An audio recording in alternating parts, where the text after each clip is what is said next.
Hi, I'm Beth. I'm so pleased that you've decided to give Pilates a go with me. I know that when I first started, it was, a real eye-opener and helped me become more aware of my body and helped me in so many ways, just in the way that my body felt and also in the way that I felt about myself as well. So we're going to start our first class today laying down on the floor. So if you've got a mat, you can lay on your mat. If not, you can always just lay down on the carpet. And sometimes just a small hand towel is nice, just to fold in half and put behind the small of your back if it feels more comfortable to lay flat that way. So let's go ahead and have a lie down. So lie down with me. And all you do is you just pop your hands down beside you, and I just shuffle around to try and feel like I'm in a straight line through my back. And I let the natural curve of my back just be as it is. So in the small of my back, there's a little space where it lifts off a little bit, and then of course behind the back of the neck. And I just want to feel my shoulders opening out and dropping down. So just letting my shoulders feel like they're down on the ground without jamming them. Think about your feet now. So you just put your heels so that they're in line with your sitting bones and your toes are pointing straight ahead and your knees a bit. Then just pop your hands here on your hip bones at the front. First thing we want to do is some pelvic tilts. So we're always going to come back to this neutral line, and I talk about a neutral spine a lot in Pilates because when we move with precision and care, then we can really activate the muscles that we are aiming to get working and not over tense muscles that we don't want to work. So neutral spine and careful, precise movement is what we're going for here. So with your hands on your hips, you're just going to press your lower back down into the mat or into your towel there and feel like you're imprinting the lowest part of your spine down into the ground, like make a print, and then just release again. And again, you just press your lower back down and then release. So while you're pressing the back down, don't jam it super hard. It's just you're tilting the pelvis towards you and then the other way. So we're just rocking the pelvis really. This is a really good move to keep our lower back moving and not to get that achy feeling or tight feeling in the lower back. One thing I always like to remind people when we do Pilates is you don't move into any pain. So if I do a move and it pinches or it pulls or it actually hurts, it's not for you. So I try and give modifications throughout my classes. So I could say, try this, or if this doesn't work, just do it this way. But you really have to listen to your own body, especially when you do online classes, because you'll know if something doesn't feel right, and pushing through that pain's not actually going to achieve anything. In fact, sometimes it makes it worse. You can have a flare up and then it puts you back, and then it's so hard to get going again with your exercise. So I believe, just take small steps, increase your ability and the range of movement bit by bit, and then you'll really see great results. And I always talk about results as in how you feel within yourself, ease of movement, feeling more confident, posture improved. It's great to also notice when you've activated muscles and you can feel that muscle tone improve. Then just come back to where you feel like is a neutral line in your spine. Then you're going to keep your hands on your hip bones and just tip one hip bone down towards the mat and then just tip the other way. So the hip bones are tipping a bit like a seesaw from side to side. So notice how much your knees are moving around. They don't need to move a lot. So you'll be able to feel this nice sort of twisting through the waist.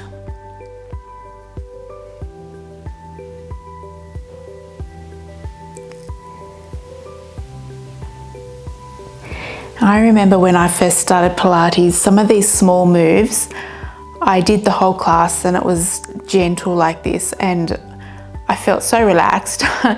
But I said to my husband when I got home, I hardly believed that it was like exercise or work, or, you know, like I hadn't worked my body, but I felt it the next day, and it's really surprised me. And I get that a lot with the women that I teach now. Like, oh, it was so relaxing, but oh, I felt muscles I hadn't noticed in years, like the next day. And that's what's so good. You know you're working well when you feel it the next day.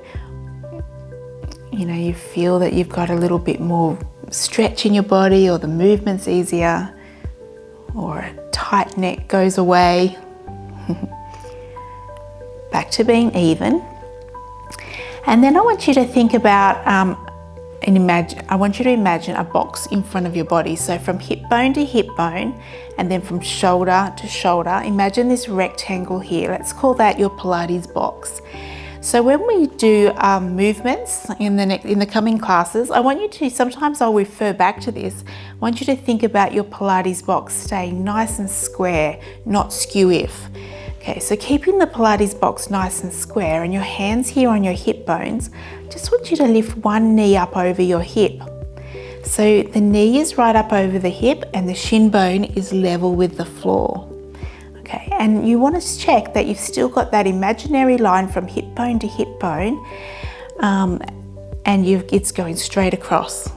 And then you're just going to pop that foot down and then lift it back up again. And again, drop it down and up. So the reason we do this move is because we're moving through the hip joint, but without moving all through our spine. It makes our tummy work. So keep going with the leg up and down. But what makes your tummy work even more is if the thigh bone drops away and goes down. The thigh bone comes up and then it drops away. So rather than do it like this, where the knee taps, okay, that's a knee bend, but we're actually pushing the thigh bone away to put the foot back and down. That way you're going to feel your tummy and maybe even hear the muscles at the front of your thigh. But as your tummy gets stronger, the front of the thigh will end up working less. Okay, pop that down. Make sure your box is square again. And then you just gently float up the other leg to what we call tabletop. And then just pop it back down and float it up. So we're not gripping anything, just let your shoulders relax, your jaw.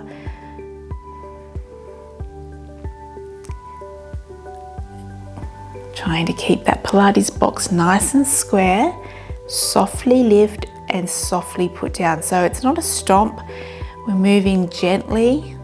Sometimes we move and it looks like it's effortless, but there's a lot of work going on to make the movement controlled. So controlled movement is going to be really good for us to help tone up through the waist.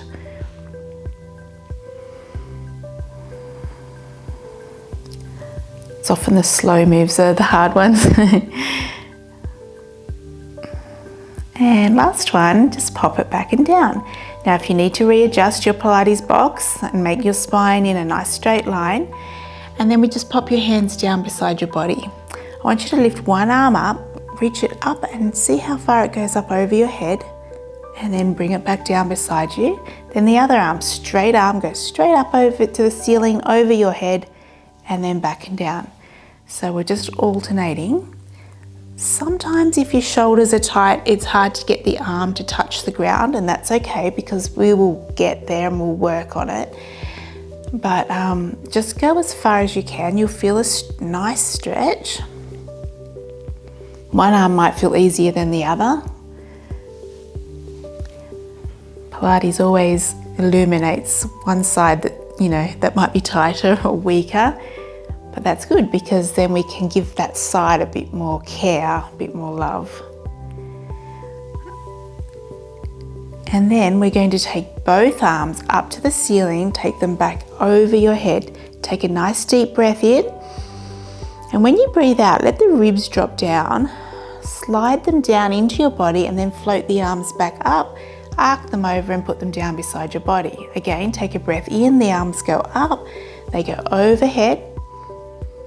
And then when you breathe out, let the ribs drop down and then just let the arms float back and down. This time when the arms go over your head, let's keep the ribs down rather than letting them pop out.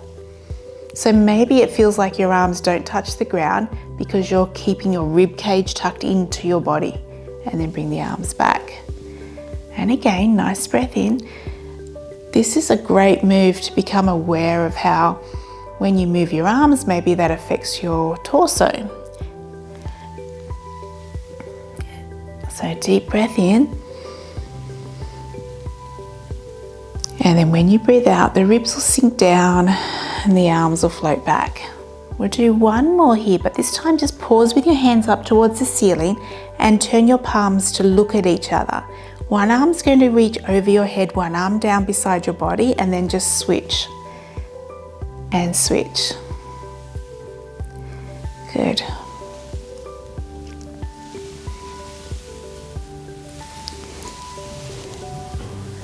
Nice and controlled. Nice, long, straight, strong arms. Good, and then pause with both hands up to the ceiling and then hands down beside your body. Let your shoulders relax. Now, make sure your feet aren't too far away from you. Again, heels are in line with your sitting bones. And what we're going to do now is a bridge. So all you do is you press your lower back into the mat like we practiced at the beginning, and then you stand up on your feet so your hips lift up off the ground, and then you roll your body up so you're resting between your shoulder blades. Take a breath in here at the top, and then when you start to breathe out, you just roll your body back down, bone by bone. Okay, good. And then you roll up again. So you press your lower back into the mat, and then you peel the hips up, the spine up, and you rest up here nice and tall. You want to imagine a line from your shoulder to your knee, and then you roll down. You try and articulate your spine. You roll through it, because we want each joint of your spine to move with ease and not be locked up in a certain place. Again, press the lower back into the mat, lifting up, and find that nice straight line. Maybe just check that the knees don't go out to the side of you, but that the inner thighs have got a bit of connection inward. That'll hold this nice alignment. And then you roll your body all the way back and down.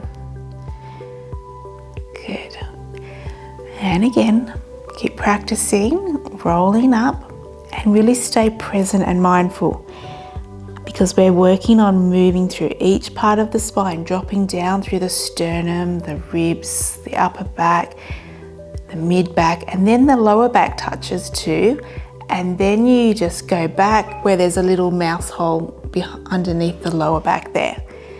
Press the lower back into the ground, lift up the hips, find that nice alignment. And then when you start to roll down, you're going to drop down through each part of your spine, your sternum, your ribs, your upper back, mid back. And then when you get to the lower back, you press the lower back in as well, and then back to neutral where there's a little space there in the small of your back. Again, rolling up. Good. Push down with your feet so your hips can lift up, and then rolling all the way back and down, bone by bone, and then just let everything relax. Good. Then you're just going to walk your feet together. So you've got your feet glued together and your legs glued together. And then from here, you're going to keep your knees together and your feet together, and just take the knees over to one side and then bring them back into center. Then you take them over to the other side and bring them back. Now with this one, you want to keep your shoulders down on the ground. So don't go so far that it tips your shoulders off. And when I go over to the side, one foot floats up and it stays stacked on top of the underneath foot. That way I get this big stretch here on the side of my body, and that's what we want. And we're also working on movement for the lower back. And when you bring the legs back, think of drawing them back from your waist. Okay, so breathe in when the knees go over, and then when you breathe out, draw them back. Use your waist to draw them back. Inhale over, and then exhale back. Inhale, and exhale. Inhale. Use your waist. Drag the pelvis back with your waist.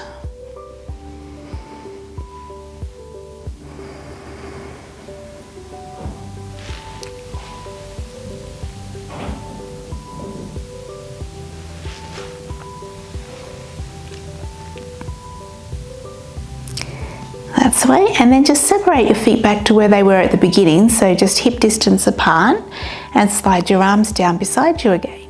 This time we're going to move opposite arm and leg, which is really good for our brain actually. So you're going to take your left leg up into tabletop and your right arm up to the ceiling, okay? And then all you do is you just pop that back and down, and then we switch and we go over to the other side and then pop it back and down. So a little lift and lower and lift. So nice and steady. You're putting your foot back in the same footprint where you lifted it up from. Try and hold your Pilates box really nice and steady while the limbs are moving around.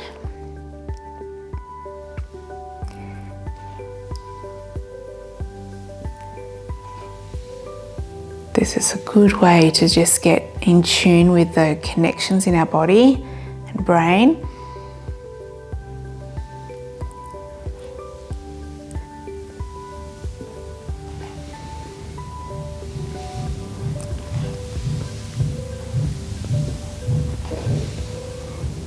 That's it.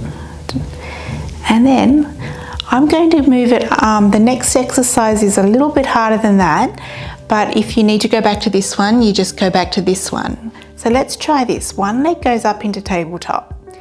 Now we're going to lift the other leg up as well. So before I lift up the leg, I feel like my belly button drops down or feels like there's a deepening in my belly, so that it allows me to lift the other leg up as well.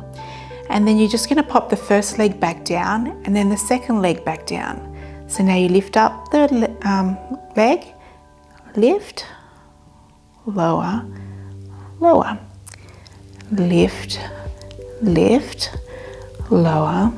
Now you can do this the single leg like we were just practicing before, and you'd want to go back to the single leg if it was pulling in your lower back, or if it felt like your tummy was puffing out rather than drawing in.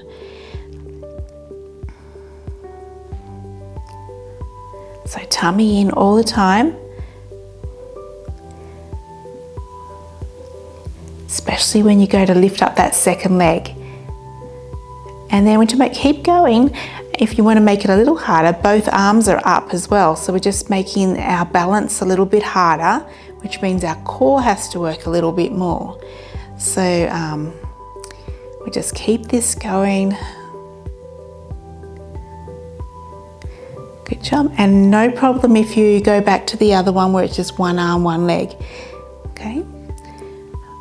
We'll all just go at where we're at today and be pleased that we're working on our strength and our body to keep us moving well.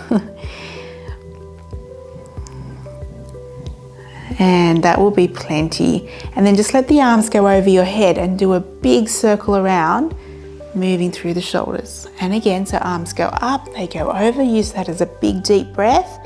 Big circle around of the arms, bring them back beside you. One more, big up and over, and then a big circle around and hands beside you. Then we just lift up the legs and you're going to put your hands on your knees, okay? Now this time we're just going to move through the hip joint. We call this, we can do some circles with the thighs. So you just push the thighs away and then circle the legs wide and bring them back together. So you're basically just stirring around the thigh in the hip joint, okay? So you go as big as you'll allow you.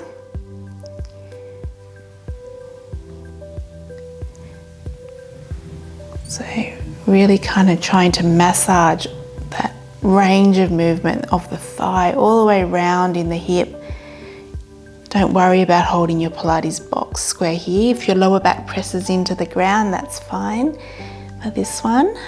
And then go the other way, wide legs, circle them round. That's it. And you might find if you find there's a little part that's a bit sticky or a bit creaky, just go slowly through that. Notice it, because it's always good to notice it, and then as you do more classes, you'll realize how it can often get smoother.